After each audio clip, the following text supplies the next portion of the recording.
What's going on? Welcome back to the channel. My name is Ryan, and in today's video we're going to be taking a look at one of the new color combinations that's gaining popularity in Shimmering Skies. It's going to be the Baja Blast Emerald Sapphire deck featuring more cowbell. Thanks again for tuning in, and make sure you hit that subscribe button so you don't miss more deck videos just like this. With that out of the way, let's get right into the deck list. First up, we're going to be running with 3 copies of the 1-drop Clarabelle Clumsy Guest, allowing us to not only have a 1-drop for our big Clarabelle later down the road, but also giving us the option to pay a little bit extra ink if we need to banish an item. And then the other 1-drop that we will be running is going to be the super popular Diablo Maleficent Spy from the last set, allowing us to see our opponent's hand so we can inform our future plays, especially in a ramp deck. This is going to be very useful for letting us know which ramp path we should be taking, if we're going to be going with our Quill or if we're going to be going with our Tipo. And overall, this is going to be the go-to turn 1 play if you get it into your mulligan hand. And then speaking of Tipo, we're going to be running 4 copies of Tipo Growing Sun. The new card from Shimmering Skies allows us to get that Fishbone Quill effect that much sooner, taking a card from our hand and putting it into our inkwell. That way, on our next turn, instead of playing something at 3 ink, we can actually just play something with 4 ink, getting to our higher cost cards that much quicker. And then since we're running the 1-drop Diablo, it only makes sense to run the expensive Diablo Devoted Herald. This legendary card not only is evasive, we can get it out with a quick shift discard action, meaning on turn 1 you could even play this if you have that option. And whenever he's exerted, you'll be able to draw cards whenever your opponent draws cards, which we also have ways of making them do that when they're on our turn. Alright, and then at the 4-cost slot, something that you're going to want to start playing as early as turn 3 to really control the tempo of the match is going to be the Muses, Proclaimers of Heroes. They have Ward and the ability of whenever you play a song, you can return any character with 2 strength or less to that player's hands. Sometimes we'll be targeting our own characters with this, maybe if we need some extra ramp with that Tipo, for example, or we can get some high priority targets off the field, maybe if your opponent has like a Hiram that you need to get rid of, or you can use this to get some of the early game questers or singers off the field so that your opponent can't use them, so your opponent can't utilize them as early as they would like to. For a little bit more card draw and sorting through your deck, there will also be 2 copies of Grammatala, allowing us to look at the top 2 cards of our deck. We can put 1 in our hand and 1 to the bottom, or if we don't like the cards that we get, we can put them both to the bottom of the deck, allowing us to have access to the rest of the deck list that much sooner. And then any good Sapphire deck is going to include 4 copies of Hiram Flavisham. Whenever you play him and whenever he quests, if you banish an item, you can draw 2 cards. This will be our go-to way to give us that card draw if we don't have our big Clarabelle out yet. Alright, and then the last 4-drop character is going to be actually our flex spot for this deck. We've included 2 copies of Scrooge McDuck, Aficionado of Antiquities. He is just a 5/5 quest for 2, a big body attacker and defender, and can get us a little bit of that mid-game questing pressure. Feel free if you need to swap this one out with pretty much any card available in Emerald or Sapphire, as this really is our audible slot where you can put anything in, but this Scrooge McDuck actually ends up being quite a hassle to remove.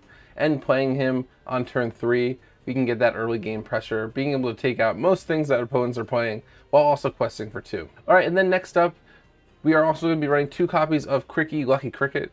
When you play him, all of your other characters get +3 strength for the rest of the turn, and he quests for 3, allowing you to not only swing up and take out targets on the other side of the board, but also once he gets up and running, he's going to be able to quickly close out games with that 3 lore. And then the main talking point of the deck is going to be the new Clarabelle Light on Her Hooves. She is a 5/6 shift 5 with the amazing ability at the end of your turn, if your opponent has more cards than you, you can draw cards until you have that same number of cards, meaning we are no longer losing out to the disadvantage of playing Tipos and inking extra cards from our hand, or playing Fishbones and inking extra cards from our hand. We can instantly get them all back because it activates at the end of our turn, which creates a super cool combo where we're always able to refresh that hand. We have unlimited ink, we have almost unlimited card draw, and you might find yourself at a point where you actually want to stop drawing all these cards to avoid milling out against certain decks. But this new card has been gaining in popularity. It's already gone from like $10 up to $40 on TCG Player, and with a 5/6 body, it's going to be a hassle for your opponents to remove. it's going to be a target for things like Let It Go or for World's Greatest Criminal Mind, because if your opponent leaves this onto the field, you're just going to be always at the card advantage, being able to get way more ink per turn and have that large hand at your disposal. And then since we're playing with the muses, we're going to be loading this deck up with a bunch of songs. First up is going to be our ramp song, One Jump Ahead. 4 copies of this just to get a little bit extra ramp in the early game. If we play, let's say, like the Diablo or the Tipo, these are great targets to sing One Jump Ahead. Diablo in particular, he can sing this and generally is pretty safe being an evasive character in the early game, while also getting him a nice easy way to be exerted. We're also going to be running 3 copies of Mother Knows Best. Now, of any of the songs in our deck, this one in particular is going to be the target for discarding for a shift Diablo, as it's very situational, and if we lose one in the early game, it's not the worst thing in the world. This card in particular is going to be used later in the game to get rid of some of those endgame targets that maybe are outside of our Under the Sea range, or if we need to bounce one of our own characters to give them a little bit extra safety after questing. Speaking of bouncing characters, we're also including 3 copies of You're Welcome, allowing us to bounce a item, character, or location back into that player's deck, and then they draw 2 cards. If we have Diablo on the field and we do this to our opponent, we actually get to draw 2 cards as well. Same thing with Clarabelle. This will just give our opponent a larger hand size for us to match once our turn ends. And then just as another way to deal with those big target characters that our opponent is playing, we've got 2 copies of Let It Go, allowing us to get rid of them for once and for all. Maybe if we're playing against like a discard revival deck, this is something that's very useful to put them in the inkwell. You don't have to worry about that card for the rest of the game. You do give your opponent an extra ink for the next turn, but shutting down a big threat right away is always super useful. And then 9 times out of 10, our big KO board wipe is going to be Under the Sea, allowing us to put all characters with 2 strength or less to the bottom of that player's deck, especially against your faster paced aggro decks. This is going to completely turn the tide into your favor, allowing you to keep a nice stable board state. And then we only have one way of minusing strength from our opponents. So if we're not able to get them to that 2 strength threshold, we'll need to rely on things like You're Welcome, like Let It Go, to remove them from the field without challenging. In this deck, we'll include 2 copies of Ice Block, allowing us to get a 3-cost character down to 2 strength in order to send them to the bottom of the deck with Under the Sea. This is also very useful to make trades a little bit more favorable for us, and as a nice 1-cost option for Hiram to discard. It just makes sense to put this into the deck. Every Sapphire deck that we've seen since set 2 runs with 4 copies of Popsicle, and this is going to be no different. This is a great play for turn 1 if you have it in your opener, but also if you don't and you have it on turn 3 when you fishbone, you can use that free ink to play this Popsicle, draw an extra card, and then later in the game, if you don't need any more card draw, maybe you have your Clarabelle on the field, you can use its secondary ability to heal some of your characters after some trades. And then the main ramp engine for this deck is going to be 4 copies of Fishbone Quill. Like I said before, because we have Clarabelle, because we have Diablo, we're actually not worried about using those cards from our hand for extra ink. Because we're going to be drawing so many extra cards per turn, we're able to quickly get up to 8, 9, 10 ink and play pretty much anything in our hand that's constantly refreshing itself, which is a super fun combo to get going. And then the last card in the deck is going to be 2 copies of McDuck Manor, just a very tanky location that gets 2 lore per turn. If played in the beginning of the game, it's going to stick around for a while, as most decks don't run very early game location removal. Even if like a Ruby player can get a Maui on the field, it's going to survive 2 turns against that Maui. And this is just awesome to get that passive lore to get you ever so closer to 20. And then before we take this over to Inktable, I just wanted to talk about the makeup of the deck and how we typically will close out games. Now, we don't have Tamatoa and Lucky Dime in the Sapphire deck, so we'll be playing for more consistent lore gain over the course of the entire game, as opposed to getting it all in 1 or 2 turns. If you're finding that you're not getting enough lore fast enough, you could always switch out that Scrooge McDuck 2 copies for maybe 2 copies of Belle Strange but Special, since you can now ink 2 cards per turn plus your Fishbone, and then get all those cards back with Clarabelle. Maybe that's a good way to get a quick 5 lore for questing and put you over the edge to get to 20 before your opponent. All right, now we have the deck loaded up in Inktable. I've chosen to go up against Steel Song in this example, and let's see how the game plays out. So for our opener, it does look like we have a Popsicle. We've got Fishbone, we've got Diablo, and we have the big Clarabelle. I can get rid of Under the Sea. I can get rid of Under the Sea and maybe even the Hiram, just because we do have the Clarabelle as an option to get to with our ramp. And we pull another Hiram, another Clarabelle, so we can go ahead and ink the duplicate Clarabelle and just play the Popsicle to draw another card. And we'll pull the Under the Sea. So even after our mulligan, it doesn't look like much has changed. They'll play a Daisy Duck here, which is totally fine. We actually draw into the Tipo, which is amazing.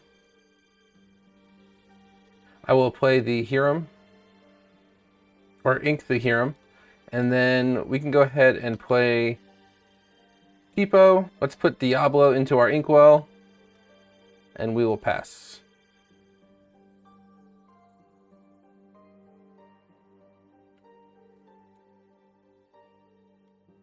Hopefully we can get some of our lower cost songs. I would have loved to see You're Welcome, but Daisy puts it to the bottom of the deck. Instead we get a Cricky. Let's go ahead and ink that Cricky. And I really want to get to the Clarabelle to play Under the Sea, because I think we need to recover from this board state a little bit. So let's play that Fishbone, and then we can ink our Muses, and then Tipo can just quest. Maybe they'll attack into it, and we'll pass. Next turn, we should be able to get a little bit closer to Clarabelle. They don't have that many cards in their hand. We do draw into another Tipo, which is great, thanks to the Daisy Duck. And we get a Diablo as well. So now we can actually just ink the Tipo, ink the Diablo, and play the Clarabelle. And then I actually want to keep all my cards safe so I can play Under the Sea next turn. So we'll pass, and then we'll draw 2 cards to match our opponent.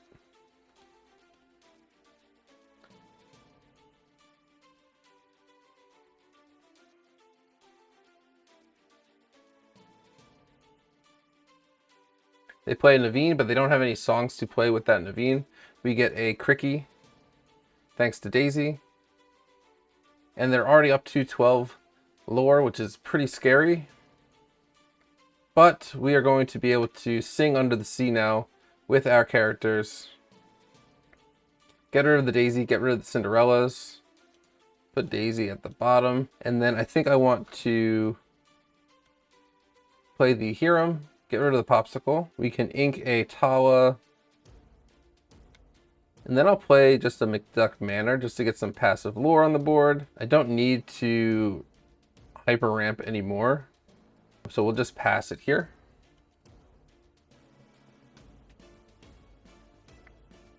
They take out our Tipo with their Prince Naveen, which is totally fine. They get a big Queen, which we can bounce with Mother Knows Best. We'll ink a Tipo.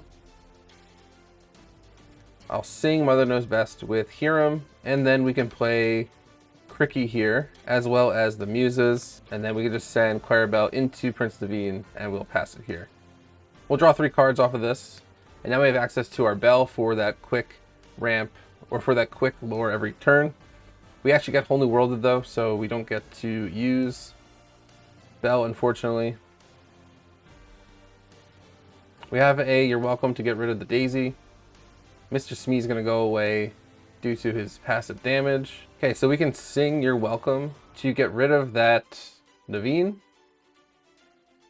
And then since we sang a song, we can get rid of the Daisy as well. I'm going to play an Ice Block just to quest with Hiram to get rid of it. To draw 2 more cards. We can get rid of the One Jump Ahead, ink one of the Clarabelles. And then I want to get as much lore as possible, so I think I need another Clarabelle on the field, as well as let's get the Diablo out as well. And then because we have a new Clarabelle on the field, we'll quest with this one and quest with Cricky, getting us to 11, putting us in a really good spot to close out the game next turn. And we'll draw 5 cards to match our opponent's cards. There comes Grab Your Sword, which is totally fine. It is going to get rid of the Diablo. They play a Daisy, and that's all the ink that they have left.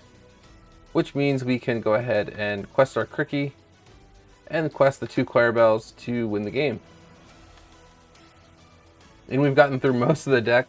We're at 22 cards left while our opponent was still at 41.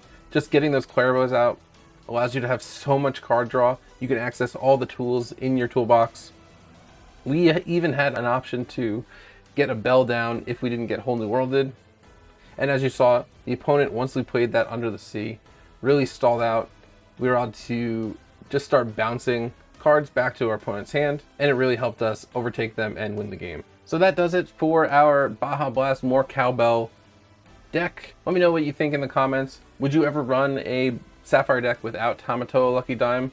This one feels pretty good once you're able to get the early game tempo rolling, especially if you can get something like the Muses and then a Clarabelle out to constantly have a full hand of songs to sing to bounce those low strength characters your opponent might be playing. Be sure to like the video and make sure you're subscribed, because we're going to have way more content like this, more deck lists to talk about as the meta for Shimmering Skies develops. Thank you guys for watching. I hope you guys have an amazing week, and I'll see you guys next time. See ya!